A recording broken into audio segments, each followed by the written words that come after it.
Hello dear students, स्वागत है आप सभी का विश्वास कैरियर इंस्टीट्यूट के ऑनलाइन प्लेटफॉर्म पर। तो लास्ट क्लास में हमने कुलाम्स लॉ के बारे में डिस्कस किया था, कुलाम के नियम के बारे में अध्ययन कर लिया था। कुलाम्स लॉ किसके बारे में बताता था हमें कि हमारे पास कोई भी दो पॉइंट चार्जेस हैं, कोई दो बिंदु आवेश हैं। यहाँ पर हमने चार्ज मान लिया, दूसरा चार्ज यहाँ पर रखा हुआ है, दोनों के बीच में कितना फोर्स लगेगा इसकी एक्सप्लेनेशन कौन करता था? Coulomb's law. यहाँ दो चार्जेस माने हमने, दोनों के बीच की डिस्टेंस कितनी अज्यूम कर लें? आर। ये चार्ज है Q1, यहाँ कोई दूसरा चार्ज हुआ करता था Q2। तो इनके मध्य जो बल लगता था, जो फोर्स लगता था, वो क्या होता था? दोनों चार्जेस के डायरेक्टली प्रोपोर्शनल होता था। F is directly proportional to Q1 Q2 and inversely proportional to square of distance. इतनी बातें हम जानते हैं। यहाँ एक प्रोपोर्शनलिटी कांस्टेंट आता था, उसको हम क्या बोल देते थे? परावैद्युत नियतांक या इलेक्ट्रोस्टैटिक कांस्टेंट बोला जाता है। क्या होता है? K से रिप्रेजेंट किया जाता है। और यहाँ K की वैल्यू कितनी आती थी? K होता था 1/4 पाई एप्सिलॉन नॉट। यहाँ एप्सिलॉन नॉट को और क्या बोला जाता था? ये चीजें इंपॉर्टेंट है, इसको बोलते थे परमिटिविटी ऑफ फ्री स्पेस, निर्वात की वैद्युतशीलता। होती कितनी थी? 8.85 इंटू 10 टू द पावर -12, यही होती थी 85 into 10 to the power -12। Unit निकालना चाहे इसका मात्रक कैसे याद कर सकते थे? इसी फॉर्मूला से इसकी यूनिट निकाली जाती थी। किस फॉर्म से निकालते थे? के की यूनिट अगर निकालना चाहे कितना आ जाएगा? F into R square upon Q1 Q2। Unit क्या बनेगी इससे? फोर्स की newton into metre square upon coulomb square. तो इसकी यूनिट क्या आ जाएगी? ये एकदम अपोजिट है ना, इससे 4 पाई की कोई यूनिट होगी नहीं। तो इसकी जो यूनिट आती है वो कितनी आती है? Coulomb square upon newton into metre square. ये न्यूमेरिकल्स के अंदर आपके वैल्यू काम में आ सकती है। के किसके इक्वल? 1/4 pi epsilon not. या इसे ही और क्या बोलते थे हम? 9 into 10 to the power 9 newton metre square upon coulomb square. ऐसी कुछ चीजों का हमने अध्ययन कर लिया था। अब यहाँ एक और नई चीज आती है, वो इक्विलिब्रियम कंडीशन, संतुलन अवस्था। किस तरीके से क्वेश्चन पूछे जाते हैं हमसे? क्वेश्चन कुछ इस फॉर्मेट में पूछता है कि कोई भी दो चार्जेस हैं, कोई दो चार्ज हैं और दोनों को हमने क्या कर रखा है? कनेक्ट कर रखा है। दो आवेशों को आपस में एक दूसरे से जोड़ा गया है। दोनों चार्जेस की कुछ भी वैल्यू हो सकती है। इनके बीच में हमें क्या रखना होता था? एक तीसरा आवेश कहीं पुट करना हो। मान लीजिए एक और चार्ज पुट करना है। पहले चार्ज कौन से रखे हुए हैं? Q1 और Q2। इनके मध्य एक तीसरा आवेश कहां पर पुट करना है? इनके बीच में। इसको हमने क्या बोल दिया? Q चार्ज बोल दिया। अब हमसे पूछा जाता है कि इन दोनों आवेशों के मध्य तीसरे आवेश को कहां रखा जाए कि वो साम्य अवस्था में या संतुलन में रहे, इक्विलिब्रियम में रहे। इक्विलिब्रियम में रहने का मतलब कोई भी पार्टिकल इक्विलिब्रियम में कब रह सकता है? संतुलन में कब रहेगा? जब उसके ऊपर लगने वाला नेट फोर्स कितना हो जाए? नेट बल शून्य हो जाए। जितना फोर्स इस डायरेक्शन में लग रहा है उतना ही फोर्स इस डायरेक्शन में, अगर दोनों डायरेक्शन में लगने वाला फोर्स इक्वल हो जाए तो वो पार्टिकल किस में आ जाता है? इक्विलिब्रियम में। इस तरीके के क्वेश्चंस को सोल्व करने का क्या तरीका है? इन दोनों के मध्य कुछ दूरी दी हुई होगी हमें पहले से। ये डिस्टेंस हम कितनी अज्यूम कर लें? r। हमसे क्या पूछा गया है कि इसको कहां रखा जाए? तो हम क्या कहेंगे? अगर बीच में रखा जा रहा है, देखो चार्ज को कहां रखना है इसको कैसे डिटरमाइन करेंगे? ऐसी जगह रखो जहां दोनों फोर्सेस अपोजिट डायरेक्शन में लगे। दोनों बल कैसे लग रहे हो? विपरीत दिशा में। जैसे ये भी अगर पॉजिटिव चार्ज है, ये भी पॉजिटिव चार्ज है, तो इस चार्ज को अगर ये पॉजिटिव हो चाहे नेगेटिव हो, दोनों ही बार कहां रखा जाएगा? बीच में। कैसे? ये एक बार के लिए मान लेते हैं ये भी कैसा है? पॉजिटिव चार्ज है। ये क्या करेगा? इसको रिपेल करेगा। क्या?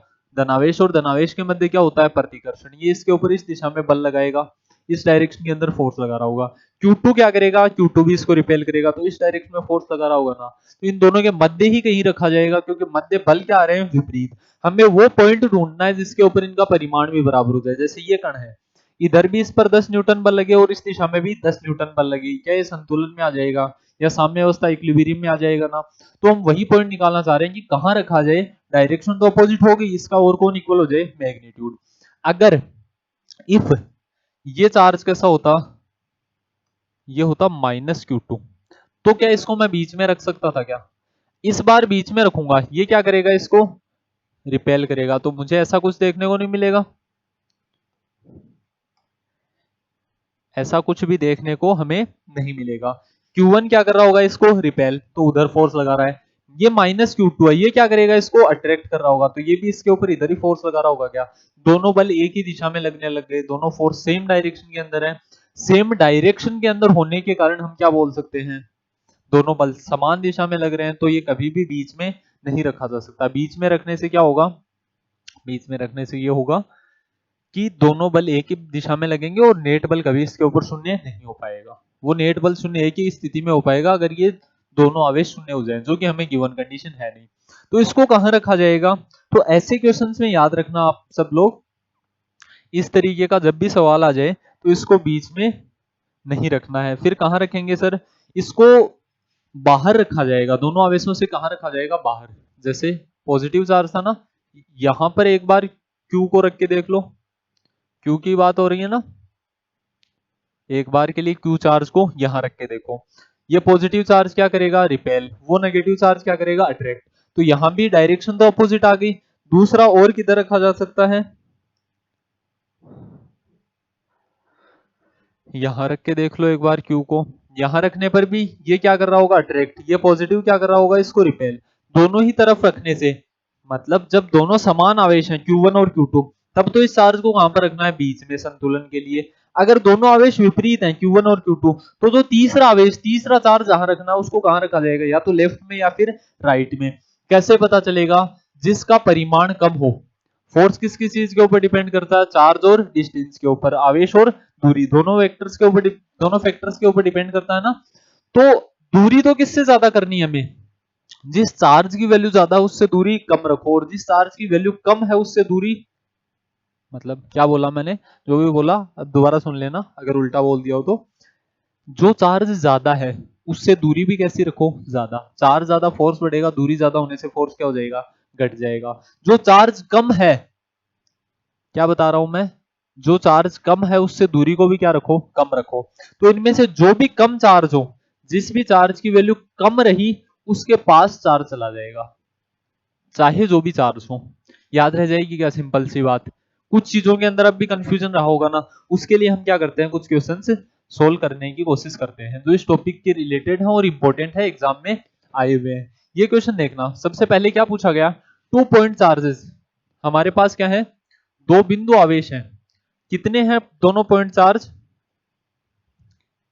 दिख रहा है अब आपको, ये +9e है, +9e। और ये कितना है,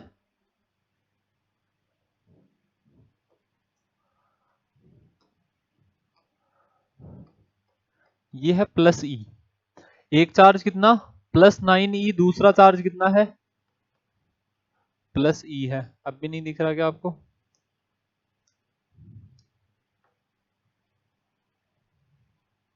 चलो मैं नीचे लिख देता हूं इन बातों को।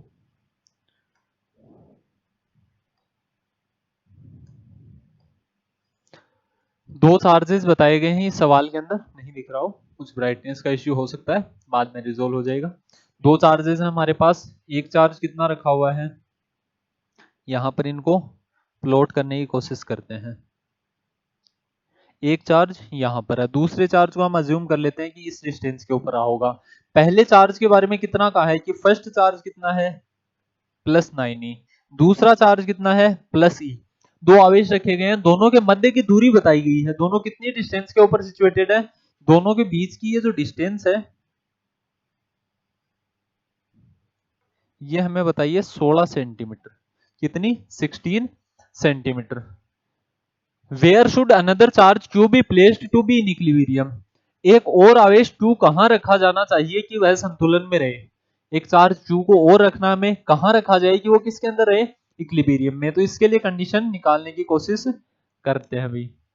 कुछ ऐसा ही है क्या, एक हमें क्या करना है, इसके अंदर तीसरा चार्ज रखना है, एक और चार्ज इसके अंदर क्या करना है, पुट करना है। उसको कहां रखा जाए, तो दोनों सेम चार्जेस हैं, दोनों समान आवेश है, कहां रखा जाएगा तीसरा चार्ज, बीच में ही कहीं रखा जाएगा ना।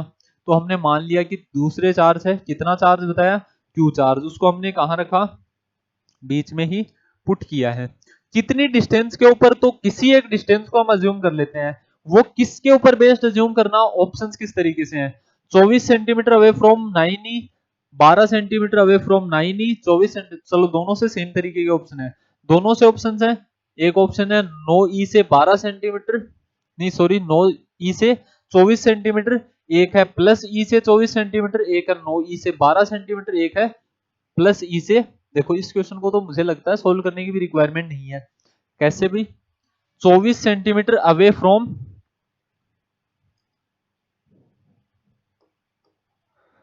24 सेंटीमीटर अवे फ्रॉम +9e, क्या ऐसा पॉसिबल है क्या? अब ठीक दिख रहा है अभी आपको? मैंने क्या कहा, दोनों चार्जेस क्या है, इक्वल। तीसरे चार्ज को रखना है, तीसरे चार्ज को कहां रखा जाएगा, मैंने पहले ही बता दिया कि आपको बीच में कहीं रखा जाएगा। दोनों चार्जेस की वैल्यू कितनी है, डिस्टेंस कितनी है दोनों के बीच में, 16 सेंटीमीटर। तो क्या +9e से मैं 24 सेंटीमीटर दूर चल लूं तो इसके बाहर नहीं चला जाऊंगा क्या? पॉसिबल नहीं है। फर्स्ट ऑप्शन कैंसिल, ये ऑप्शन नहीं हो सकता, ये पहले ही कट गया क्या? बी ऑप्शन क्या है, 12 centimetre away from +9e, 12 centimetre 9e से दूर, इसको चेक कर सकते हैं। 24 सेंटीमीटर अवे फ्रॉम +e से कितना दूर, 24 सेंटीमीटर दूर। सी ऑप्शन भी पॉसिबल नहीं है। तो इन दोनों ऑप्शंस की तो संभावना नहीं बनती ना, इनको तो हमने क्या कर लिया, डायरेक्टली कैंसिल आउट। कौन कौन से ऑप्शन हो सकते हैं, या तो बी होगा या क्या होगा इसके अंदर, ऑप्शन नंबर डी होगा। यही चीज हमें सिंप्लीफाई करनी है कि बी और डी में से कौन सा ऑप्शन करेक्ट होगा। एग्जाम के अंदर ये चीज बहुत हेल्पफुल रहने वाली है आपके लिए कि पहले ऑप्शंस को कैंसिल आउट करना सीख लो। हर बार आप सही आंसर नहीं ढूंढ पाओगे ना, तो गलत ढूंढने की कोशिश करो। तो इनके बीच की सबसे पहले इस डिस्टेंस को हम कुछ अज्यूम कर लेते हैं कि इस डिस्टेंस को, इस दूरी को मैंने कितना मान लिया, अक्स मान लिया। ये दूरी कितनी हो गई, अक्स। कुछ अज्यूम किया मैंने एक रैंडम वैल्यू, ये टोटल डिस्टेंस कितनी थी, 16 सेंटीमीटर। अगर ये अक्स हो गई है तो ये कितनी हो जाएगी, कुल तो 16 है ना, इसको कितना होना पड़ेगा, 16 माइनस अक्स हो गई क्या ये? समझ में आया क्या? इस डिस्टेंस को हमने कितना माना, अक्स, तो ये अपने आप कितनी हो जाएगी, 16 माइनस अक्स। क्योंकि दोनों को जोड़ने पर, इन दोनों का सम करने पर हमारे पास रिजल्ट कितना आना चाहिए, 16। तो इसको अगर अक्स मान रहे हैं तो ये कितनी होगी, 16 माइनस अक्स। हमें क्या पता है कि दोनों फोर्सेस F1 किसके इक्वल होना चाहिए, F2। F1 क्या बोल रहे हैं, इस पहले आवेश के कारण लगने वाला बल। F2 क्या है, इस दूसरे आवेश के कारण लगने वाला बल। दोनों है तो विपरीत, Q चार्ज के ऊपर, Q कुछ नहीं कहा, इसका मतलब हम कैसा मान के चलेंगे, पॉजिटिव। तो ये +9e इसके ऊपर किधर फोर्स लगाएगा, इस डायरेक्शन में, +e इधर बल लगाएगा। तो दोनों बल कैसे हैं, विपरीत है। ये किसकी दिशा है, F1 की डायरेक्शन है। ये किसकी डायरेक्शन है, F2 की डायरेक्शन है। तो दोनों बल किसमें लग रहे हैं, विपरीत दिशा में। कितने आ जाएंगे, F1 किसके इक्वल आ गया, F2। मैग्नीट्यूड के अंदर भी ये क्या होंगे, परिमाण में क्या होने चाहिए, बराबर। दिशा विपरीत, परिमाण बराबर, direction opposite, magnitude equal. F1 F2 के इक्वल। वैल्यूज निकाल सकते हो क्या F1 और F2 की, क्या फॉर्मूला हुआ करता था, K Q1 Q2 upon R square. Q1 की जगह कौन है, 9e, Q2 की जगह कौन है, खुद Q upon R square. Distance कितनी है दोनों आवेशों के मध्य की, अक्स स्क्वायर आ गया, इजिकल टू F2। क्या फॉर्मूला वापस से, K Q1 Q2 by R square. K Q1 की जगह कौन है, Q है। Q2 की जगह कौन है, E है, अपॉन R की जगह कौन है, 16 माइनस अक्स का क्या आ जाएगा, होल स्क्वायर। कौन कौन कैंसिल आउट हो गया, क्या K से K कैंसिल आउट हो जाएगा दोनों तरफ, क्या Q से Q भी कैंसिल आउट हो गया क्या दोनों ओर, E से E भी क्या हो गया, कैंसिल आउट।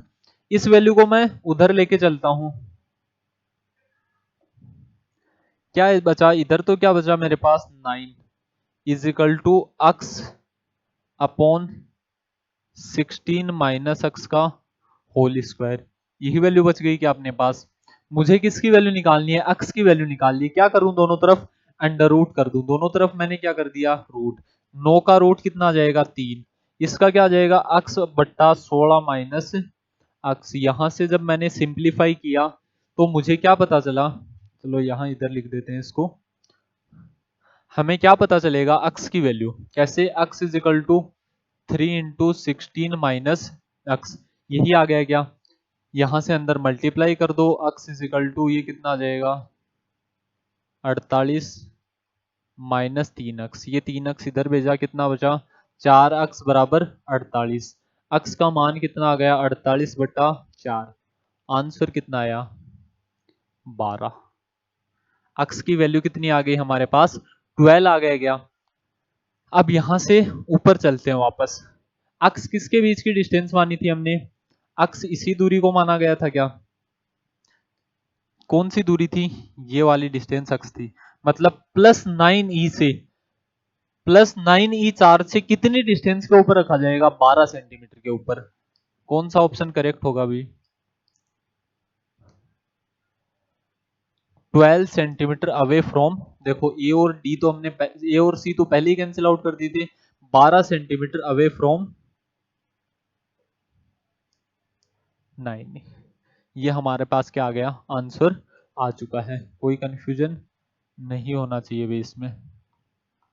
ये हमारे पास क्या है? करेक्ट आंसर है। +9e आवेश से कितनी दूरी पर? 12 सेंटीमीटर की दूरी पर किसी तीसरे आवेश को रखा जाना चाहिए ताकि वो किसके अंदर आ जाए? संतुलन में आ जाए, इक्विलिब्रियम कंडीशन में आ जाए। समझ गए क्या? आसान था ये क्वेश्चन। इस तरीके का क्वेश्चन आपके एग्जाम में आया हुआ है। एक क्वेश्चन और कर लेते हैं, सेम इसी फॉर्मेट का है। Two particles A and B, B is right of A. क्या है हमारे पास? दो कण है। कौन कौन है? यहां पर मैं मान लेता हूं ए है, यहां पर क्या है? बी है। क्या कहा गया? बी ए के राइट ओर है, बी ए के दाईं ओर है। तो बना लिया भाई, यहां हमने ए बनाया, वहां क्या बना लिया? बी। हैविंग चार्जेस, इसके ऊपर आवेश कितना है? 8 गुणा 10⁻⁻6 कूलम। इस पर आवेश कितना है? -2 गुणा 10⁻⁻6 कूलम। एक दूसरे से 20 सेंटीमीटर की दूरी पर रखे गए हैं। इन दोनों के बीच की जो डिस्टेंस है, इन दोनों के जो मध्य की दूरी है वो कितनी बताई है? 20 सेंटीमीटर। ऐसा ही बताया गया है क्या हमें? चलो आगे पढ़ते हैं। Where should a third charge particle be placed so that it does not experience a net force. एक तीसरे आवेश को रखना है, उसको कहां रखा जाना चाहिए कि उसके ऊपर कोई नेट बल कार्य न करे? उसके ऊपर नेट बल कितना हो जाए? 0 हो जाए। कहां रखेंगे भाई? सोचो। दोनों विपरीत आवेश, दोनों अपोजिट चार्ज, क्या बीच में कहीं रख सकता हूं? नहीं रख सकता। कहां रखना पड़ेगा? या तो राइट में या फिर लेफ्ट में। मैंने क्या कहा था? जिस चार्ज की वैल्यू कम हो, वैल्यू इसकी कम है तो चार्ज पार्टिकल यहां कहीं आएगा। कंफ्यूजन खत्म। तीसरा आवेश कुछ नहीं बताया, कितना मान लो? इस चार्ज को हमने कितना मान लिया कि तीसरा जो चार्ज रखा वो कितना रखा? क्यू रखा। थोड़ा सा दूर बना लेते हैं ताकि हमें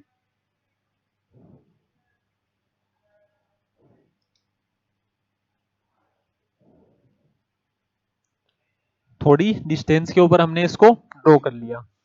पहली चीज तो चार्ज को कहां रखा जाएगा? बी के राइट में। अब यहां देखो, ए के लेफ्ट में, क्या ए के लेफ्ट में हमने रखा है क्या इसको? नहीं रखा। कौन कौन से ऑप्शन कैंसिल आउट हो गए? ए कोमा बी। ये दोनों आंसर कभी भी नहीं हो सकते। ऐसा ही है क्या?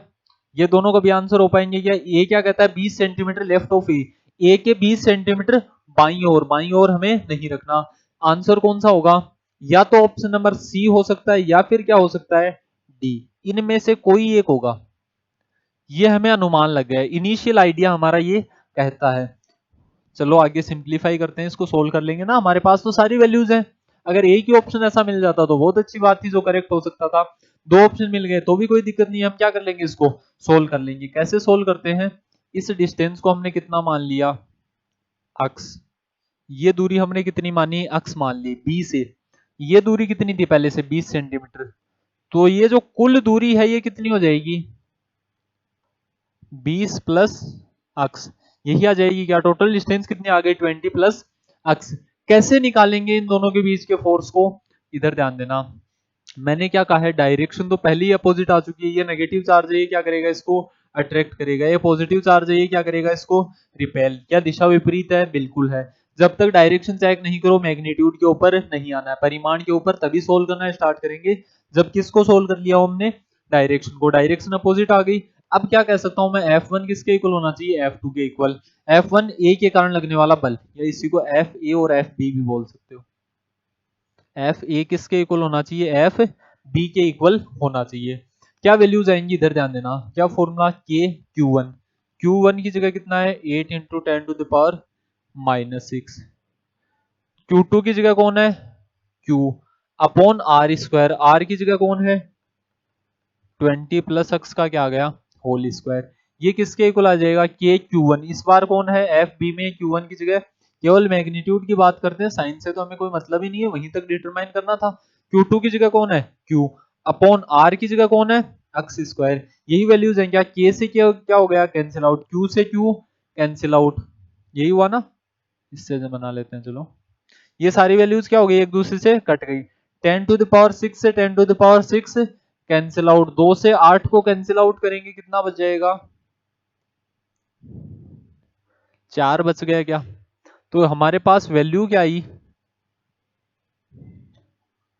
यहां देखना, ये वैल्यू उधर लेकर जाएंगे, 4 किसके बराबर आ जाएगा, 20 प्लस अक्स बट्टा अक्स, इसका क्या आ गया होल स्क्वायर।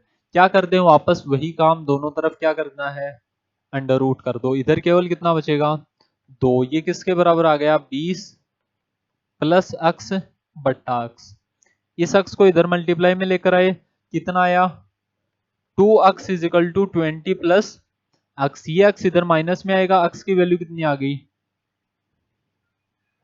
20 सेंटीमीटर। यही क्या हो गया हमारा आंसर। कोई कंफ्यूजन होगा नहीं भी, इतने क्वेश्चंस कर लिए हैं तो।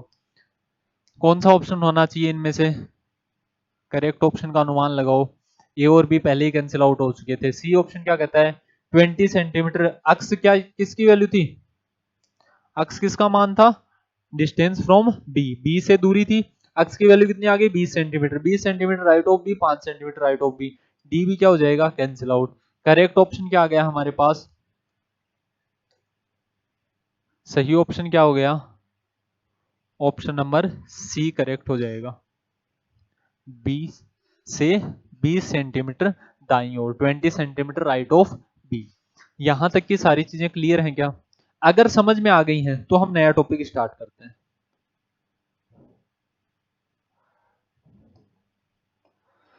नया टॉपिक क्या है, इलेक्ट्रिक फील्ड, विद्युत क्षेत्र। क्वेश्चन आने के बहुत ज्यादा चांसेस रहते हैं इस टॉपिक से।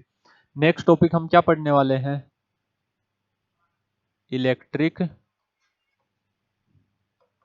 फील्ड, विद्युत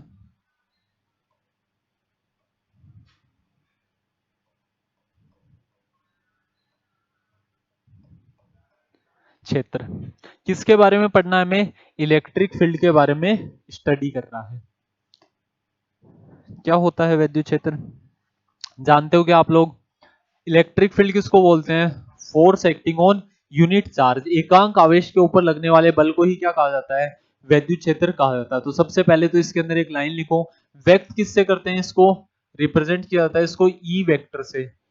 तो ई वेक्टर लिखते ही एक चीज समझ में आ गई ना, कैसी क्वांटिटी होती है ये, सदिश भौतिक राशि। सदिश भौतिक राशि वेक्टर क्वांटिटी का मतलब इसकी क्या होगी, एक निश्चित दिशा होगी। तो सबसे पहले लिखना इलेक्ट्रिक फील्ड इंटेंसिटी के बारे में, विद्युत क्षेत्र तीव्रता के बारे में क्या लिखोगे, force acting on unit charge is called electric field, एकांक आवेश पर लगने वाले बल को ही विद्युत क्षेत्र कहते हैं। लिख लिया सबने, लिख लेना भाई, वीडियो को रिवर्स करके लिख लेना। अब मान लेते हैं हमारे पास कोई चार्ज रहा होगा क्यू नोट, उसके ऊपर फोर्स कितना लग रहा था एफ, यूनिट चार्ज, एकांक आवेश का मतलब समझते हो, एक कूलम चार्ज, क्यू नोट के ऊपर एफ लग रहा है, एक कूलम चार्ज के ऊपर कितना लगेगा एफ अपॉन क्यू नोट, इसे ही क्या बोलते हैं हम इलेक्ट्रिक फील्ड। यहां से विद्युत क्षेत्र का परिमाण पता चल गया, क्या इलेक्ट्रिक फील्ड की वैल्यू पता चल गई।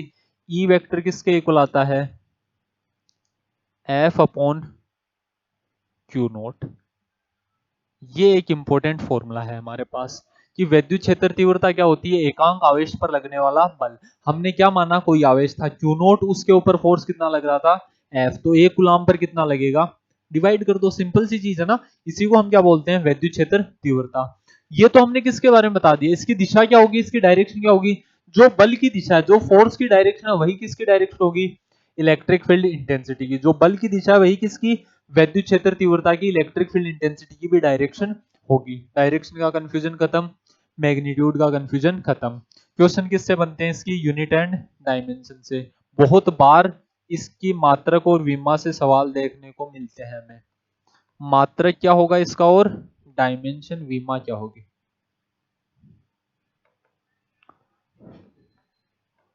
तो इसकी विमा को कैसे सिंप्लीफाई करते हैं, इधर ध्यान देना।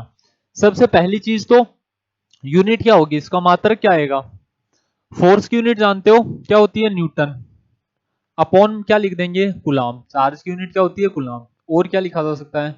न्यूटन को ही मैं क्या लिख सकता हूं? केजी मीटर पर सेकेंड स्क्वायर, ऐसा लिख सकता हूं ना मैं न्यूटन को। कूलाम को क्या लिखा जा सकता है? एम्पियर इंटू सेकेंड, ये लिख सकते हैं ना। तो यहां से क्या आ जाएगा?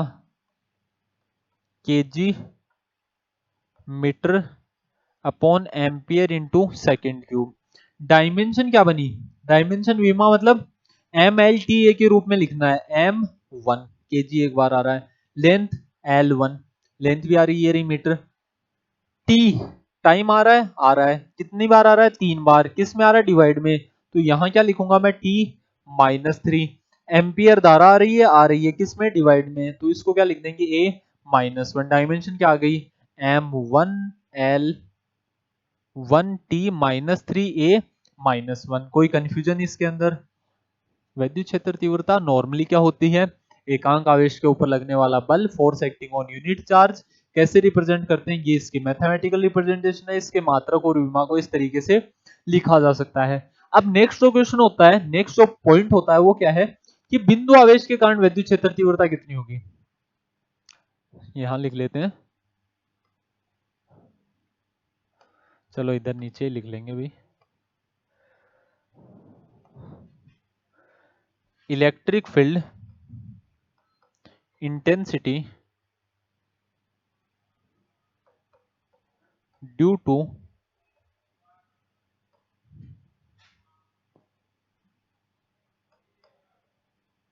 Point charge.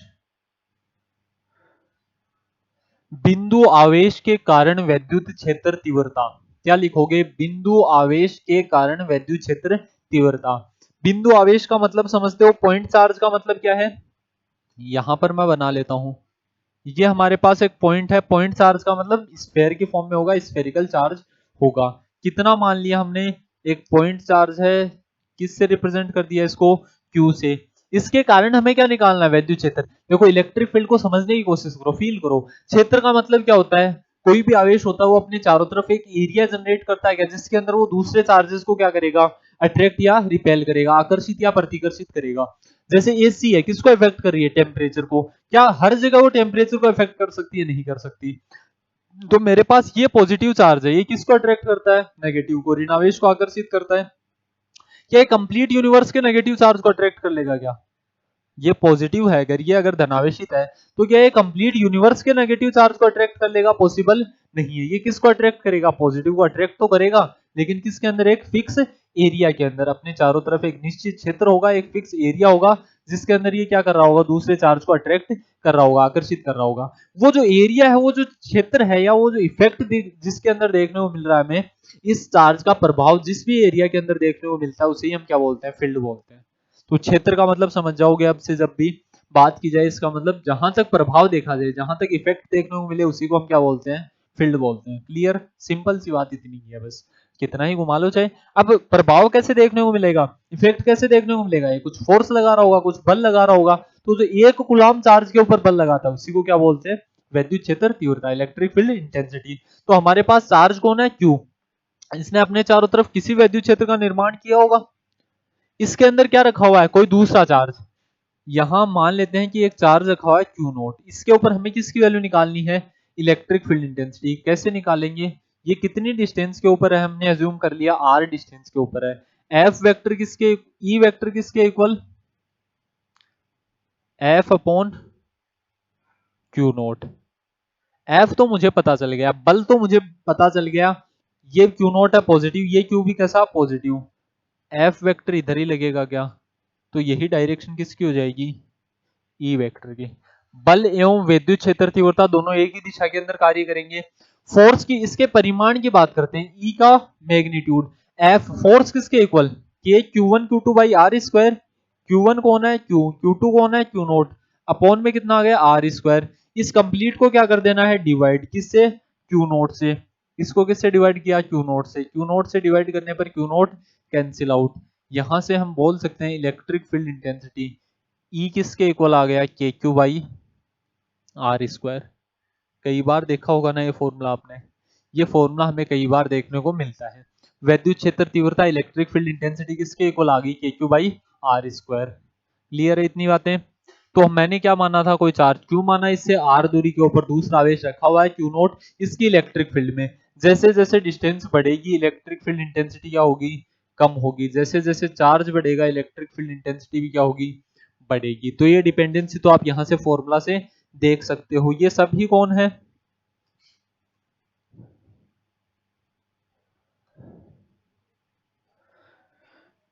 ये सारी चीजें हमारे पास क्या है, सबको जानते हैं ना। तो इलेक्ट्रिक फील्ड इंटेंसिटी जो विद्युत क्षेत्र तीव्रता होती है वो किस किस के ऊपर डिपेंड कर रही है, पहली चीज तो इस चार्ज के ऊपर डिपेंड करेगी, के के ऊपर डिपेंड करेगी और आर स्क्वायर के ऊपर डिपेंड करेगी। आप कहोगे सर के पर कैसे डिपेंड करेगी, के की वैल्यू कितनी होती है 1/4 पाई एफ साइलेंट नोट, केवल किसके लिए, एयर या फिर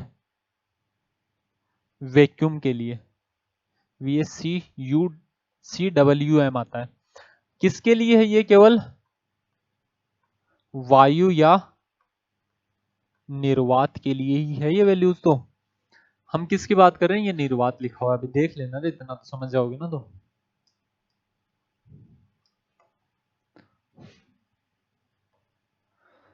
एयर या वैक्यूम के लिए।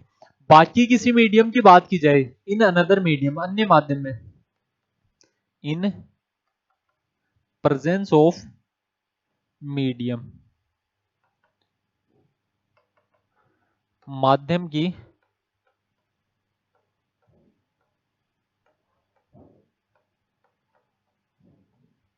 उपस्थिति में, in presence of electric field, क्या होगा माध्यम की उपस्थिति में, इधर ध्यान देते हैं,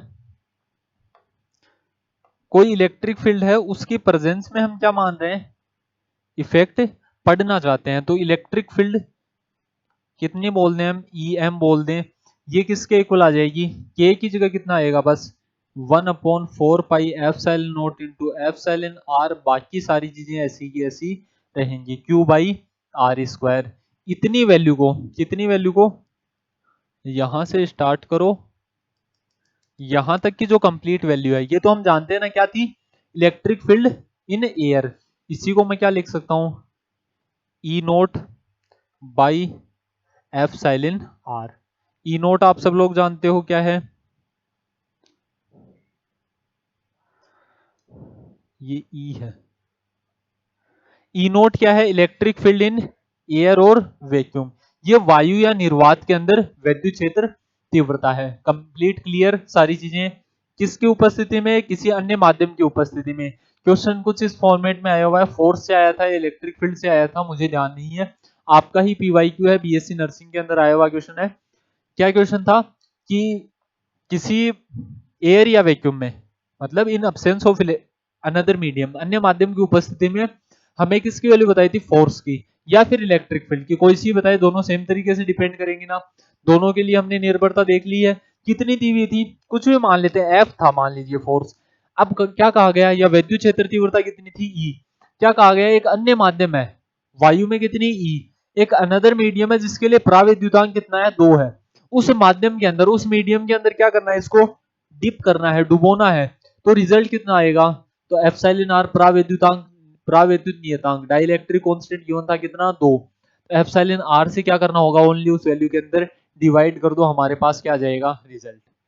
क्लियर है ना इतनी चीजें, केवल क्या करना है, उससे डिवाइड करना है और कुछ नहीं करना होता है हमें, समझ गए, बस इतनी ही बातें होती हैं। तो ये हमारे पास इंपॉर्टेंट रिजल्ट आ चुका है। इसके बाद नेक्स्ट चलते हैं, अब किसकी बात करते हैं हम, डाइपोल की। इलेक्ट्रिक डाइपोल या वैद्युत द्विध्रुव किसे कहते हैं, जानते हो आप सब लोग इलेक्ट्रिक डाइपोल के बारे में, नहीं जानते होंगे, अच्छा, 12वीं पढ़ी है सब लोगों ने, कितनी जल्दी तुम्हें लगता है कि नहीं जानते होंगे, कैसे नहीं जानते होंगे भाई, इलेक्ट्रिक डाइपोल नहीं जानते आप,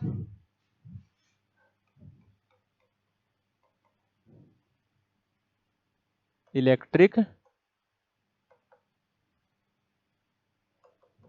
डाइपोल क्या होता है, विद्युत,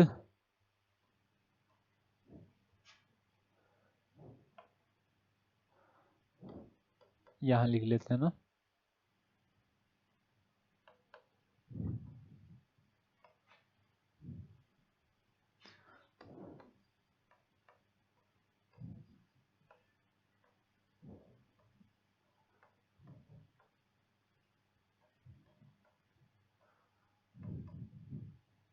राइटिंग देख लेना भाई थोड़ी, ऐसी है मेरी, और अब से नहीं कई सालों से ऐसी है। हमें किसके बारे में पढ़ना है? इलेक्ट्रिक डाइपोल के बारे में पढ़ना है। तो वैद्युत द्विध्रुव क्या होता है? सबसे पहले नाम के ऊपर फोकस करते हैं। डाइपोल, पोल का मतलब क्या होता है? कॉर्नर। द्विध्रुव, पोल का मतलब क्या? किनारा, कॉर्नर। तो दो पोल बना रहे हैं, मतलब दो क्या बनाने हैं? हमें कॉर्नर बनाने हैं। द्विध्रुव का मतलब दो किनारे बनाने हैं। डाइपोल का मतलब, पोल का मतलब क्या होता है? कॉर्नर। ध्रुव का मतलब भी किनारा ही होता है। ऐसा मान के चलो एक बार के लिए। डाई का मतलब क्या होता है? दो। द्वि का मतलब दो। दो ध्रुव बनाने हैं। इलेक्ट्रिक नाम जहां भी आ जाए वहां किसकी बात हो रही है? चार्ज की बात हो रही है। वैद्युत नाम जहां भी आ गया किसकी बात होगी? आवेश की बात होगी। तो हमें क्या बनाना है? चार्ज की हेल्प से, आवेश की सहायता से एक द्विध्रुव का निर्माण करना है। डाइपोल की फॉर्मेशन करनी है। कैसे होगा? नहीं पता सर हमें तो कैसे होगा। तो हमें क्या करना है? एक डाइपोल बनाना है। किसकी सहायता से? चार्जेस की सहायता से। आवेश कितने प्रकार के होते हैं? दो प्रकार के होते हैं क्या? पॉजिटिव और नेगेटिव। तो हम क्या मान के चलते हैं? यहां हमने दो चार्जेस अज्यूम कर लिए। क्या मान लिया हमने? दो आवेश। ध्रुव एक दूसरे के जैसे ही होते हैं क्या? डाइपोल्स एक दूसरे जैसे ही होते हैं? सॉरी, ध्रुव एक दूसरे के समान होते हैं। पोल्स क्या होते हैं? एक दूसरे के इक्वल एंड अपोजिट, समान एवं विपरीत होते हैं। तो यहां हम क्या मानेंगे? जितना चार्ज यहां पर है, यहां अगर माइनस क्यू चार्ज है तो यहां कितना होना चाहिए? Plus Q charge. इन दोनों के बीच में कुछ सेपरेशन डिस्टेंस होगी, कुछ क्या होगी इनके मध्य? पृथक्करण दूरी होगी।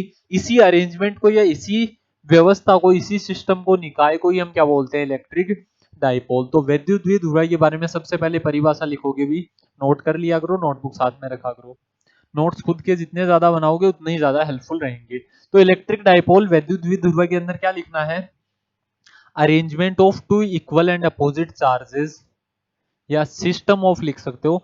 System of two equal and opposite charges placed at a small distance. Arrangement of two equal and opposite charges placed at a small distance. दो समान एवं विपरीत आवेश, आवेशों का निकाय, दो समान एवं विपरीत आवेशों का निकाय जिनके मध्य की दूरी अत्यल्प हो, जिनके मध्य की दूरी अत्यल्प हो। Arrangement of two equal and opposite charges placed at very small distance. दो चार्जेस हैं जिनके बीच की डिस्टेंस को हमने क्या माना है? बहुत कम माना है। इसी अरेंजमेंट को, इसी व्यवस्था को क्या बोलते हैं? द्विध्रुव बोलते हैं। क्लियर है सारी बातें? इनके बीच की डिस्टेंस को जनरली हम कितना मान के चलते हैं? 2a। 2a किस लिए? ताकि हमारे, हम जो आगे डेरिवेशंस करते हैं उनके अंदर हेल्पफुल रहे। हमें अब तो डेरिवेशंस बहुत ज्यादा नहीं पढ़नी, लेकिन जब 12th में डेरिवेशंस पढ़ते थे तो कुछ इस तरीके से इनको सोल्व किया करते थे। तो वो तरीका मैं पहले बता देता हूँ। दूरी को हम कुछ भी मान सकते हैं, डिस्टेंस को हम d भी मान सकते थे और 2a भी मान सकते थे। अगर इसी दूरी को मैं और क्या बोल दूं, इसी डिस्टेंस को और क्या बोला जा सकता है? डी बोल दो। क्या फर्क पड़ता है उससे? कोई फर्क नहीं पड़ता है। तो डिस्टेंस आप कुछ भी मानो, उससे कोई फर्क नहीं पड़ेगा रिजल्ट के ऊपर। समझ में आ गई बातें? अब डाइपोल तो बना लिया हमने, डाइपोल कहाँ काम आएगा, कैसे काम आएगा, इसके बारे में ही अब हमें इस चैप्टर के अंदर पढ़ना है। तो सबसे पहली चीज डाइपोल द्विध्रुव के एग्जिस्टेंस के बारे में, किसके बारे में? इसके अस्तित्व के बारे में। तो एक नई क्वांटिटी हम पढ़ना स्टार्ट करते हैं, वो कौन सी है? डाइपोल मोमेंट, द्विध्रुव आघूर्ण।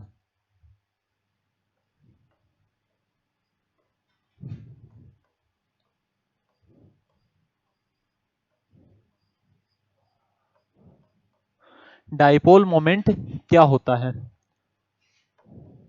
तो देखो, द्विध्रुव का अस्तित्व कब खत्म हो सकता है? कब मैं कह सकता हूं कि कोई डाइपोल एग्जिस्ट नहीं करेगा? जब उसका डाइपोल मोमेंट जीरो हो जाए। इसको किससे रिप्रेजेंट करते हैं? इसको पी वेक्टर से रिप्रेजेंट किया जाता है। किससे व्यक्त करते हैं इसको? चलो पूरा ही दोबारा बना देते हैं। पी वेक्टर से इसको व्यक्त किया जाता है। पी सदिश से स्मॉल पी वेक्टर भी कई बार कैपिटल पी वेक्टर लिखा हुआ मिलता है। Correct representation small P vector है। इसको क्या बोलते हैं? क्योंकि कैपिटल पी से आगे जाकर हम पोलराइजेशन या ध्रुवण सदिश को व्यक्त करते हैं सेकंड चैप्टर के अंदर, इसलिए मैं ये चीजें बता रहा हूं आपको। डाइपोल मोमेंट द्विध्रुव के अस्तित्व को व्यक्त करेगा। जब अगर डाइपोल मोमेंट जीरो है, इसका मतलब वहां किसी डाइपोल की फॉर्मेशन नहीं हो रखी। डाइपोल की फॉर्मेशन कब नहीं होगी, या तो ये चार्ज जीरो हो जाए, टोटल चार्ज, एक नोट लगाना इससे पहले, नोट लगा के लिखना, नोट क्या लिखोगे कि इसके ऊपर जो नेट चार्ज होता है वो कितना होता है, जीरो होता है। कुल आवेश कितना होता है किसी भी द्विध्रुव के ऊपर, शून्य होता है। तो इसके अंदर नोट लगा के लिख लेना इससे जस्ट पहले, total charge on an electric dipole is always zero. किसी भी द्विध्रुव पर कुल आवेश का मान सदैव शून्य होता है। नेट चार्ज ऑलवेज कितना आएगा, जीरो आएगा। किसके लिए, किसी भी इलेक्ट्रिक डाइपोल के लिए। तो हम केवल किसकी बात कर रहे होंगे, ऑलवेज इंडिविजुअल चार्जेस की। इन इंडिविजुअली इन चार्जेस की हम बात करेंगे। तो हमने क्या कहा, दो चार्जेस हैं, एक माइनस क्यू है दूसरा प्लस क्यू है, किसी एक फिक्स डिस्टेंस के ऊपर रखे हुए हैं। हमने लेट अज्यूम कर लिया कि ये डिस्टेंस कितनी है, 2a है, कोई कंफ्यूजन नहीं है। डाइपोल का एग्जिस्टेंस कब खत्म हो सकता है, या तो ये क्या हो जाए, क्यू जीरो हो जाए, चार्ज की वैल्यू कितनी हो जाए, जीरो, या फिर ये डिस्टेंस कितनी हो जाए, दोनों के बीच की जो दूरी है वो कितनी, शून्य। तो डाइपोल मोमेंट को किसके फॉर्म में डिफाइन किया जाता है, इसको डिफाइन करते हैं Q इंटू 2a। तो इसकी परिभाषा में सबसे पहले लिख लेना, ये जीरो कब हो सकता है, या तो चार्ज जीरो हो या फिर इन दोनों के बीच की डिस्टेंस जीरो हो। अगर डाइपोल मोमेंट जीरो हो गया इसका मतलब डाइपोल द्विध्रुव का अस्तित्व नहीं होता, डाइपोल एग्जिस्ट ही नहीं करेगा। तो डाइपोल मोमेंट के बारे में लिखना है, it is defined as, it is defined as multiple of, it is defined as multiple of magnitude of either of the charges, it is defined as the multiple of magnitude of either of the charges and distance of separation, and distance of separation between both charges, and distance of separation between both charges। इसे इसे किसी एक आवेश के परिमाण, किसी एक आवेश के परिमाण व दोनों आवेशों के मध्य की दूरी, किसी एक आवेश के परिमाण व दोनों आवेशों के मध्य की दूरी के गुणांक के रूप में व्यक्त किया जाता है, के गुणांक के रूप में व्यक्त किया जाता है। समझ गए, कोई एक चार्ज और दोनों चार्जेस के बीच की डिस्टेंस के मल्टीपल के रूप में इसको डिफाइन करते हैं। वही चीज तो लिखी है जो फॉर्मूला के अंदर लिखी है। उसके बाद ये फॉर्मूला लिखना, लिख लोगे ना तो पॉज करके लिख लेना। उसके बाद नीचे लिखना, it is a vector quantity, it is a vector quantity, यह एक सदिश भौतिक राशि है। It is a vector quantity whose direction is, whose direction is from negative to positive, whose direction is from negative to positive। यह एक सदिश भौतिक राशि है जिसकी दिशा, जिसकी दिशा ऋणावेश से धनावेश की ओर होती है। कैसी क्वांटिटी है, वेक्टर क्वांटिटी। डायरेक्शन क्या होती है, positive, negative charge to positive charge. ये किसकी दिशा है, द्विध्रुव आघूर्ण की, डायपोल मोमेंट की डायरेक्शन आ चुकी है हमारे पास। यहां ये P लिखा हुआ है।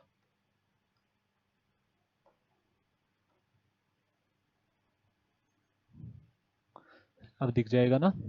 तो P वेक्टर किसको रिप्रेजेंट करता है, डाइपोल मोमेंट को, द्विध्रुव आघूर्ण को। इसकी डायरेक्शन क्या होती है, नेगेटिव टू पॉजिटिव। समझ गए, क्लियर है ये सारी चीजें। इससे पहले एक चीज और पढ़नी होती है हमें, चलो पढ़ ही लेते हैं उसके बारे में भी।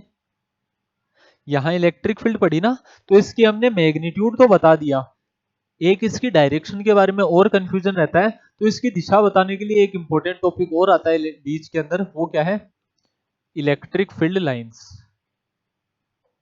इलेक्ट्रिक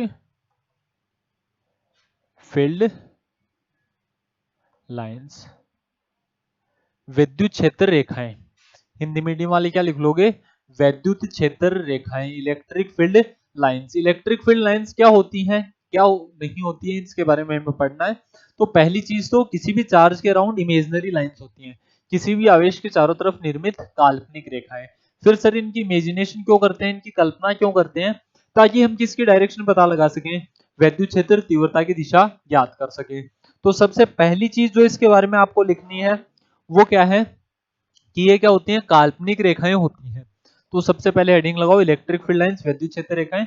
डाइपोल से कोशिश करना पहले लिख लो, अगर उसको लिख लिया कोई दिक्कत नहीं है, वहीं छोड़ दो उसको।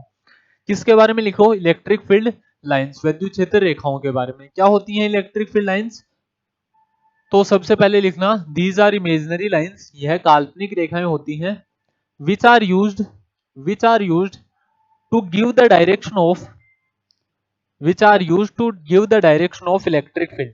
यह काल्पनिक रेखाएं होती हैं जिनका उपयोग वैद्युत क्षेत्र तीव्रता की जिनका उपयोग वैद्युत क्षेत्र तीव्रता की दिशा ज्ञात करने के लिए किया जाता है। जिनका उपयोग वैद्युत क्षेत्र तीव्रता की दिशा ज्ञात करने के लिए किया जाता है। समझ गए? क्लियर है? अब कैसे इलेक्ट्रिक फील्ड इंटेंसिटी की डायरेक्शन निकालते हैं, वैद्युत क्षेत्र तीव्रता की दिशा कैसे निकालते हैं, उसके बारे में और देख लेते हैं। तो इसके अंदर पॉइंट्स लगा के लिख लेना। Properties of electric field lines, वैद्युत क्षेत्र रेखाओं के गुणधर्म, इंपॉर्टेंट टॉपिक होता है भाई ये, महत्वपूर्ण आपके एग्जाम के पॉइंट ऑफ व्यू से। पहले जो 2-3 चैप्टर्स हैं इनको सबको डिटेल के अंदर पढ़ना, क्योंकि इनसे ठीक ठाक क्वेश्चंस आते हैं हर एग्जाम के लिए, इंपॉर्टेंट, और आगे वाले चैप्टर्स में भी ये सारी चीजें काम में आती रहेंगी। अगर आपने वैद्युत क्षेत्र रेखाएं पढ़ ली, इलेक्ट्रिक फील्ड लाइंस पढ़ ली, तो मैग्नेटिक फील्ड लाइंस पढ़ना बहुत आसान हो जाता है। तो हेडिंग लगा ली properties of electric field lines, वैद्युत क्षेत्र रेखाओं के गुणधर्म। प्रॉपर्टीज में फर्स्ट लिखना, फर्स्ट प्रॉपर्टी क्या है कि ये किससे बाहर की ओर निकलती है, पॉजिटिव चार्ज से आउटवर्ड डायरेक्शन होती है। यहां पर मैं क्या मान लेता हूं, एक पॉजिटिव चार्ज है प्लस क्यू। तो जो इलेक्ट्रिक फील्ड लाइंस होंगी, जो वैद्युत क्षेत्र रेखाएं होंगी, उनकी दिशा क्या होगी, इससे बाहर की तरफ। मतलब इससे कैसे टेंड करती हैं, जैसे ये कहां जा रही हो, इनफाइनाइट की तरफ जाती हुई ये टेंड करती हैं। इस तरीके से किसी भी पॉजिटिव चार्ज के लिए किसकी डायरेक्शन बताई जाती है, इलेक्ट्रिक फील्ड इंटेंसिटी की, वैद्युत क्षेत्र तीव्रता की दिशा बताई जाती है। चलो कोई दिक्कत नहीं है ना, दिख रहा ना आपको एरो कहां पर है, इनके ऊपर एरो इस डायरेक्शन के अंदर है। इधर कौन जा रही है, इलेक्ट्रिक फील्ड लाइंस, वैद्युत क्षेत्र रेखाएं। ये किसकी दिशा है, पॉजिटिव चार्ज के कारण इलेक्ट्रिक फील्ड लाइंस कहां जाएंगी, बाहर की तरफ। कोई अगर मेरे पास नेगेटिव चार्ज है, यहां पर मैं क्या मान लेता हूं, एक चार्ज है माइनस क्यू, तो इस बार इलेक्ट्रिक फील्ड लाइंस की डायरेक्शन क्या होगी, वैद्युत क्षेत्र रेखाओं की दिशा क्या आएगी, इस मार्कर से प्लॉट कर लेते हैं इनको। इस बार ये पहले से ही अंदर की तरफ होंगे।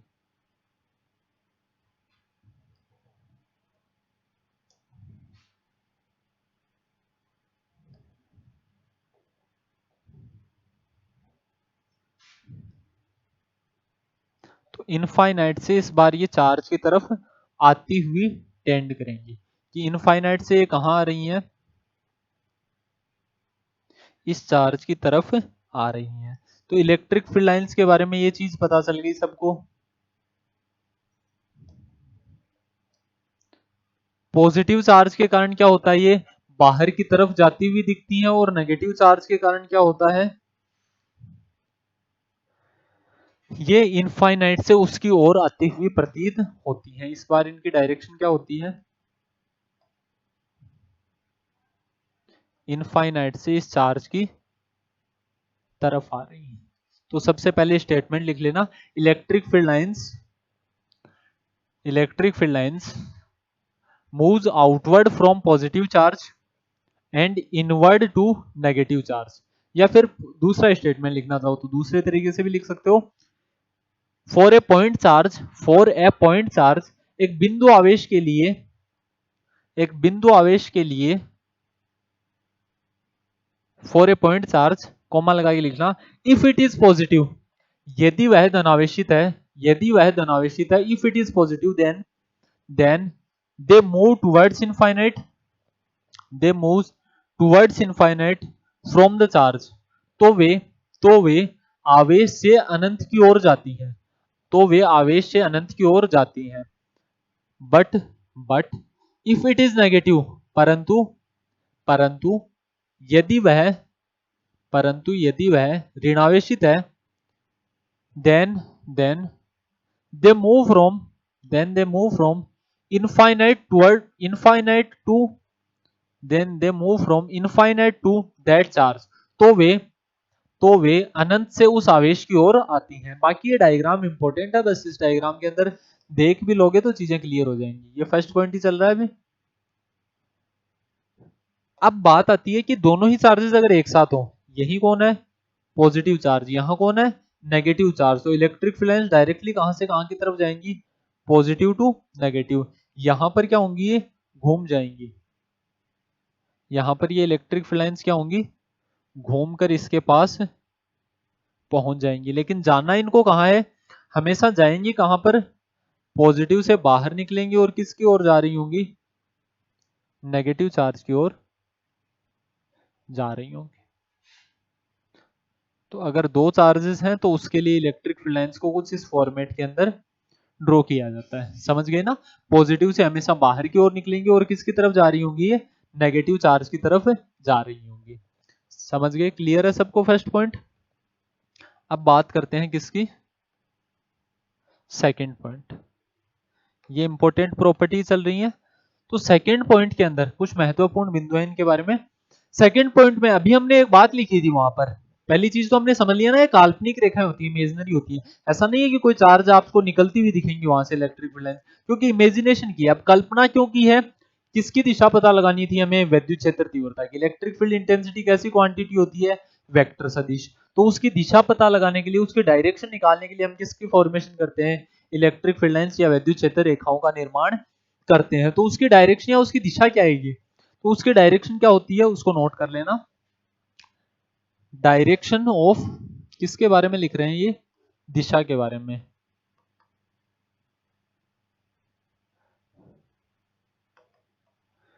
अभी बताते हैं ये क्या होता है। Direction of electric field, direction of electric field at any point, direction of electric field at any point on electric field line, direction of electric field at any point on electric field line is along the tangent at, is along the tangent at that point। वैद्युत क्षेत्र रेखा की किसी बिंदु पर, वैद्युत क्षेत्र रेखा के किसी बिंदु पर वैद्युत क्षेत्र तीव्रता की दिशा, वैद्युत क्षेत्र तीव्रता की दिशा उस बिंदु पर, उस बिंदु पर स्पर्श रेखा के, उस बिंदु पर स्पर्श रेखा के सापेक्ष होती है। किसके सापेक्ष होती है, किसके अलोंग होती है, टेंजेंट के अलोंग। अब सर ये टेंजेंट क्या होती है, स्पर्श रेखा आपने पढ़ा होगा, मैथ्स के स्टूडेंट उनको अच्छे से आता है, बायो वालों को हो सकता है कंफ्यूजन हो, तो मैं बता देता हूं। यहां पर हमारे पास कौन है, कोई भी इलेक्ट्रिक फील्ड है, क्या है, एक वैद्युत क्षेत्र रेखा, इलेक्ट्रिक फील्ड लाइन है। इन्हीं इलेक्ट्रिक फील्ड लाइंस को इलेक्ट्रिक फोर्स लाइंस भी बोलते हैं, इन्हीं को और क्या बोला जाता है, वैद्युत बल रेखाएं भी बोलते हैं। क्यों बोलते हैं, क्योंकि जो वैद्युत क्षेत्र तीव्रता की दिशा है वही किसकी दिशा है, वैद्युत बल की। जो electric field lines, sorry electric field intensity की डायरेक्शन है वही किसकी डायरेक्शन है, इलेक्ट्रिक फोर्स की। तो इस पे किसी भी पॉइंट के ऊपर अगर आपको किसकी डायरेक्शन पता लगानी हो, इलेक्ट्रिक फील्ड इंटेंसिटी की, जैसे मान लीजिए इसको मैं बोल देता हूं ये ए पॉइंट है, यहां कोई दूसरा पॉइंट है बी, यहां कोई पॉइंट है सी, यहां कोई पॉइंट है डी। किसी भी पॉइंट के ऊपर आपको किसकी दिशा पता लगानी हो, वैद्युत क्षेत्र तीव्रता की, क्या करो, इस पॉइंट के ऊपर टेंजेंट बनाओ। स्पर्श रेखा किसको बोला जाता है, टेंजेंट बोलते हैं, जो उस पॉइंट को एक बार काटते हुए गुजरे। ये इसकी क्या है, सब टेंजेंट्स ही है। इस पॉइंट के लिए टेंजेंट क्या हो जाएगी, इस फॉर्म में आ जाएगी कुछ, इस पॉइंट के लिए टेंजेंट कुछ इस फॉर्म के अंदर जा रही होगी। तो टेंजेंट ये किसकी डायरेक्शन आ चुकी है, ये सबकी डायरेक्शन आ गई। ये किसकी डायरेक्शन है, ई ए वेक्टर की। ये किसकी डायरेक्शन है, E B vector. B point के ऊपर इलेक्ट्रिक फील्ड इंटेंसिटी कितनी थी, ये किसकी है, ई सी वेक्टर की। ये किसकी डायरेक्शन है, ई डी वेक्टर की। अगर ऐसा बना लेते हो तो आपको कोई कंफ्यूजन नहीं रहेगा। तो टेंजेंट का मतलब क्या होता है, देखो सर्कल की हेल्प से समझा देता हूं मैं आपको। कोई भी सर्कल है, कोई भी वर्त है, तो उसके लिए टेंजेंट वो होती है जो उस पॉइंट को केवल एक बार काटते हुए गुजरे, केवल एक बार उसको स्पर्श करते हुए गुजरे। नाम से ही पता चल रहा है ना, स्पर्श रेखा। तो ये सेंटर के साथ कितने डिग्री का एंगल बनाती है, 90 डिग्री। ये हमेशा सेंटर के साथ कितना कोण बना रही होंगी, 90 डिग्री का कोण बना रही होंगी। ये एंगल हमेशा कितना रहेगा, 90 डिग्री। तो जिस भी सरफेस में कुछ कर्व होता है, कुछ कर्वेचर होता है, कुछ वक्रता होती है, कर्व का मतलब, वक्रता का मतलब कुछ भी घुमाव होता है, उस सरफेस के लिए क्या ड्रॉ की जाती है, टेंजेंट्स। इस तरीके से टेंजेंट्स हमें मिलती है। समझ गए क्या, क्लियर हुआ ये टेंजेंट वाला कंसेप्ट। अब किसी भी पॉइंट के ऊपर आपको इलेक्ट्रिक फील्ड इंटेंसिटी की डायरेक्शन पता लगानी है, कुछ नहीं करना, उस पॉइंट के ऊपर क्या बना दो, टेंजेंट बना दो। कोई स्ट्रेट लाइन है, ये एक सीधी रेखा है, इसके किसी भी पॉइंट के ऊपर आपसे टेंजेंट बनवा ले तो ये खुद ही टेंजेंट है। ये खुद ही क्या है, टेंजेंट है अपनी। कौन, कोई भी अपने पास लाइन हो। कोई भी रेखा है उसके लिए अगर टेंजेंट के बारे में पूछ रहा है, स्ट्रेट लाइन है तो स्ट्रेट लाइन खुद अपनी ही क्या होती है, टेंजेंट होती है, अपनी स्पर्श रेखा होती है। ये दोनों डायग्राम बना सकते हो आप नीचे, टेंजेंशियल सरफेस स्पर्श रेखा या स्पर्श रेखा लिखा है जहां भी, उसके नीचे ये पॉइंट्स बना लेना। क्लियर है? चलो नेक्स्ट पॉइंट की बात करते हैं। Point number 3। अब नेक्स्ट पॉइंट क्या है, तो कुछ इंपॉर्टेंट पॉइंट्स और बचते हैं। जहां इलेक्ट्रिक फील्ड लाइंस पास में होंगी, जहां वैद्युत क्षेत्र रेखाएं निकट होती हैं, वहां वैद्युत क्षेत्र तीव्रता भी क्या होती है, अधिक होती है। जहां ये दूर होती है वहां वैद्युत क्षेत्र तीव्रता का परिमाण भी क्या होता है, कम होता है। तो जहां इलेक्ट्रिक, जैसे पॉजिटिव चार्ज था, ये प्लस क्यू चार्ज था, यहाँ पर इलेक्ट्रिक फील्ड लाइंस कुछ ऐसे निकल रही थी क्या, कुछ इसी फॉर्म में क्या आ रही थी, वैद्युत क्षेत्र रेखाएं। तो जैसे जैसे मैं दूर जाता रहा हूँ, इलेक्ट्रिक फील्ड लाइंस के बीच की दूरी बढ़ती जा रही है ना। मैक्सिमम कहां पर, यहाँ पर इतने ही एरिया में कितनी इलेक्ट्रिक फील्ड लाइंस है, 3। यहाँ इतने एरिया में कितनी इलेक्ट्रिक फील्ड लाइंस, 2। यहाँ इतने ही एरिया में कितनी वैद्युत क्षेत्र रेखाएं, केवल एक वैद्युत क्षेत्र रेखा। तो जैसे जैसे मैं दूर जाता हूँ, किसी भी एरिया के अंदर से पास होने वाली इलेक्ट्रिक फील्ड लाइंस का नंबर क्या होता है, घटता है। जहां इलेक्ट्रिक फील्ड लाइंस ज्यादा, जहां वैद्युत क्षेत्र रेखाएं अधिक होंगी, वहां वैद्युत क्षेत्र तीव्रता भी अधिक होगी। जहां वैद्युत क्षेत्र रेखाएं दूर दूर होंगी, वहां वैद्युत क्षेत्र तीव्रता भी क्या होगी, कम होगी। तो पॉइंट बना के लिख लेना। किसका कंसेप्ट है ये, नियर एंड अवे का, पास और दूर का कंसेप्ट है ये, कि जहां वैद्युत क्षेत्र रेखाएं पास है वहां वैद्युत क्षेत्र तीव्रता अधिक है, जहां ये दूर दूर है वहां वैद्युत क्षेत्र तीव्रता कम है। तो इसमें लिखना, if electric field lines are close to each other, if electric field lines are close to each other, यदि वैद्युत क्षेत्र रेखाएं एक दूसरे के निकट हैं, यदि वैद्युत क्षेत्र रेखाएं एक दूसरे के निकट हैं, then in that region magnitude of electric field intensity, then in that region magnitude of electric field intensity will be higher, will be higher। यदि वैद्युत क्षेत्र रेखाएं निकट हैं तो उस क्षेत्र में, तो उस क्षेत्र में वैद्युत क्षेत्र तीव्रता का, तो उस क्षेत्र में वैद्युत क्षेत्र तीव्रता का परिमाण अधिक होगा, परिमाण अधिक होगा। आगे लिखना, if they are away from each other, if they are away from each other then the magnitude of electric field intensity will be less. यदि वे एक दूसरे से दूर हैं तो वैद्युत क्षेत्र तीव्रता का परिमाण, यदि वे एक दूसरे से दूर हैं तो वैद्युत क्षेत्र तीव्रता का परिमाण कम होगा। समझ गए, पास है तो इलेक्ट्रिक फील्ड इंटेंसिटी ज्यादा, दूर है तो इलेक्ट्रिक फील्ड इंटेंसिटी वैद्युत क्षेत्र तीव्रता क्या होगी, कम होगी। क्लियर है? नेक्स्ट फोर्थ पॉइंट लगा लेना। फोर्थ पॉइंट है, कभी भी इंटरसेक्ट नहीं करती हैं, ये क्या नहीं करती हैं, एक दूसरे को कभी प्रतिच्छेदित नहीं करती हैं। तो फोर्थ पॉइंट के अंदर लिखना क्यों नहीं करती है, ये भी हम अभी बात करेंगे।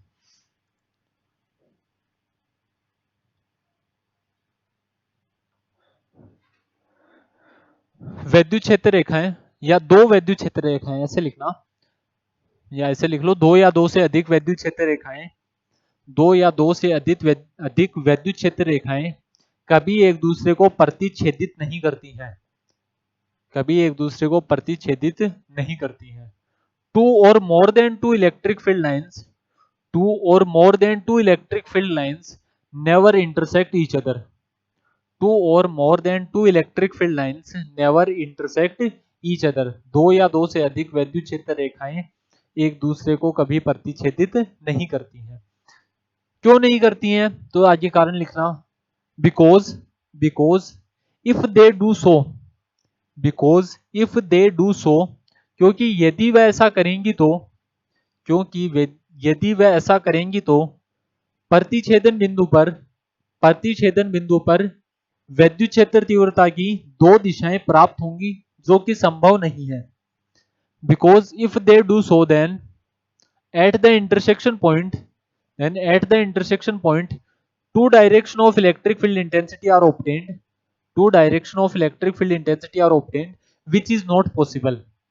मान लेते हैं एक बार के लिए कि उन्होंने इंटरसेक्ट कर लिया, तो क्या हुआ, इंटरसेक्ट अगर उन्होंने कर लिया तो जो इंटरसेक्शन पॉइंट है, जो प्रतिच्छेदन बिंदु है, यही रहा होगा क्या, इसके ऊपर वैद्युत क्षेत्र तीव्रता की कितनी दिशाएं मिलेंगी, एक डायरेक्शन तो ये आ जाएगी ना इलेक्ट्रिक फील्ड इंटेंसिटी की, एक डायरेक्शन इलेक्ट्रिक फील्ड इंटेंसिटी की, अच्छा इस दूसरे मार्कर से बना लेते हैं ना,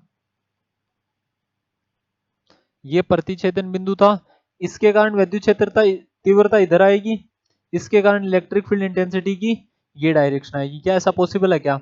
एक ही पॉइंट के ऊपर, एक ही बिंदु के ऊपर विद्युत क्षेत्र तीव्रता की दो दिशाएं संभव नहीं है, इसीलिए हम कहते हैं कि ऐसा कभी नहीं होगा। ये जो कंप्लीट सिनेरियो है ये कंप्लीट पॉसिबल नहीं है, ऐसा कभी नहीं हो सकता। समझ गई? तो ये डायग्राम बना लेना, इसलिए ऐसा नहीं होता है, क्योंकि अगर ऐसा हो गया तो क्या होगा, विद्युत क्षेत्र तीव्रता की इलेक्ट्रिक फील्ड इंटेंसिटी की दो डायरेक्शन मिलेंगी और दो डायरेक्शन मिल पाना पॉसिबल नहीं है। समझ गए? क्लियर है क्या इतनी चीजें?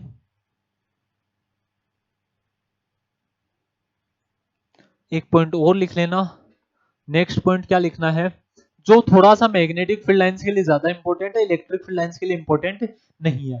फिफ्थ पॉइंट क्या लिखोगे कि ये कभी भी बंद लूप का निर्माण नहीं करती हैं। Do not form closed loops, कभी भी बंद लूप का निर्माण नहीं करती हैं। विद्युत क्षेत्र रेखाएं जो होती हैं, इलेक्ट्रिक फील्ड लाइंस होती हैं, वो क्या नहीं करती हैं, do not form closed loops. ये तो हमें पहले से ही पता है ना, अरे पहले पॉइंट से पता है ये तो हमें। किससे निकलती हैं? धनावेश से। किसकी ओर जाती हैं? ऋणावेश की ओर जाती हैं। पॉजिटिव चार्ज से निकलती है और किसकी तरफ जाती है? नेगेटिव की ओर। यहां से निकलेंगी क्या? कभी भी घूम के वापस यहां आ सकती हैं क्या? जब तक ये घूम के वापस नहीं आ रही कभी बंद लूप बन सकती है। क्लोज लूप का मतलब जहां से स्टार्ट हुई वापस वहीं पहुंच गए। क्या किसी भी तरीके से किसी भी फॉर्मेट में घूम के यहाँ वापस आ सकती है क्या?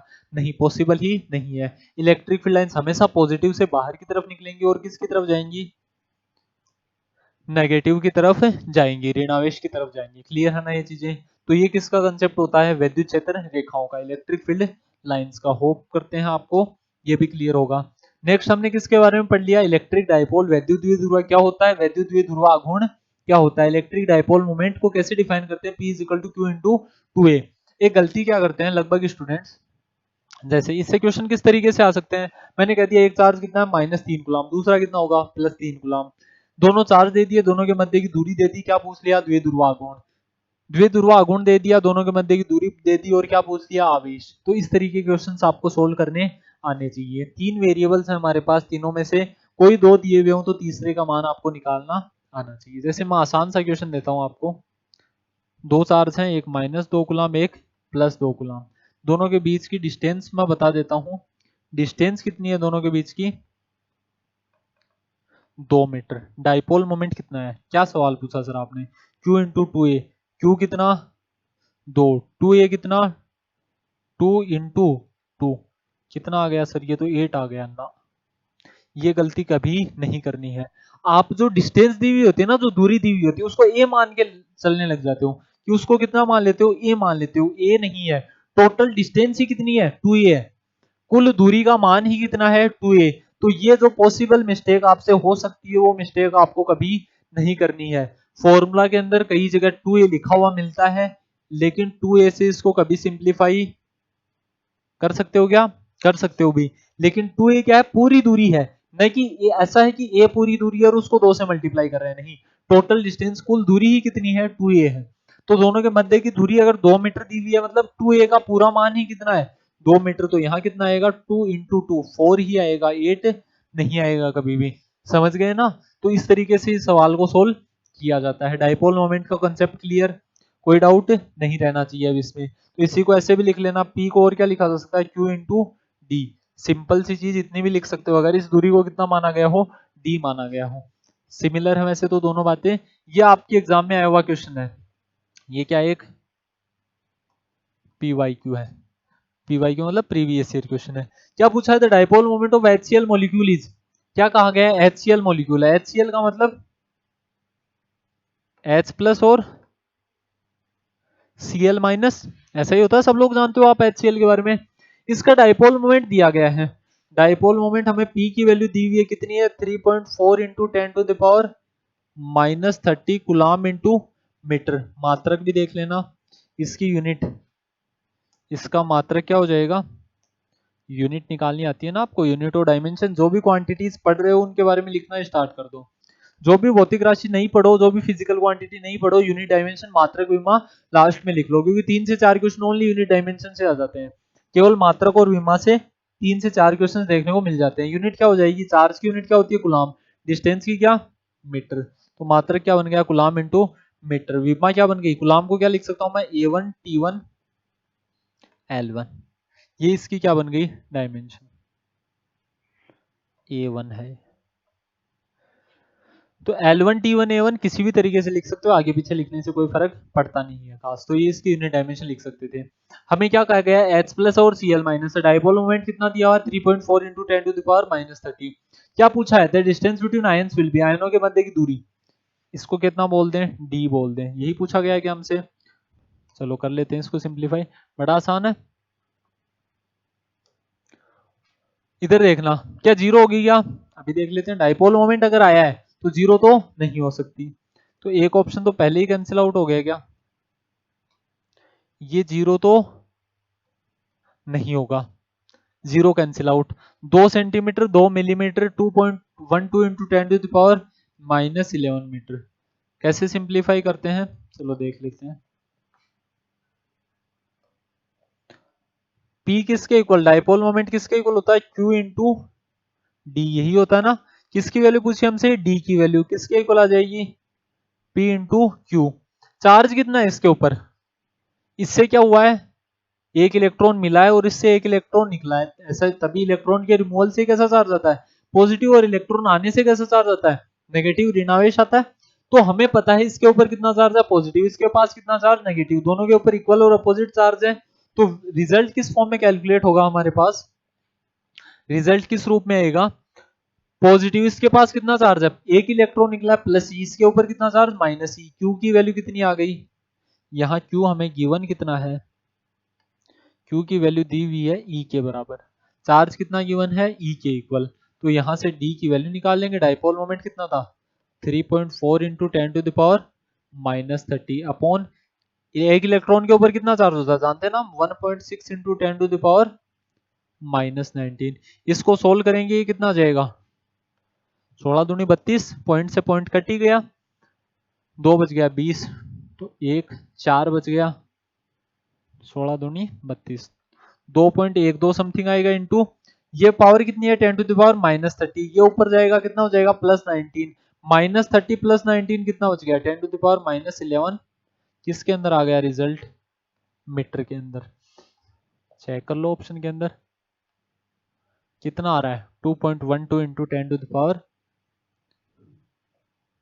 10⁻⁻11 मीटर। ये हमारा क्या है, करेक्ट ऑप्शन है, सिंपल। तो इसी तरीके से कुछ क्वेश्चंस हमें देखने को मिलते हैं आपके एग्जाम के अंदर, बेसिक बेसिक क्वेश्चंस आते हैं। आज की क्लास में बहुत से कंसेप्ट हमने पढ़े हैं, सबको घर जाके रिवाइज करना है। आज के लिए इतना ही भाई, बाकी जितने भी टॉपिक्स हैं उनके बारे में बात करेंगे नेक्स्ट क्लास के अंदर। धन्यवाद।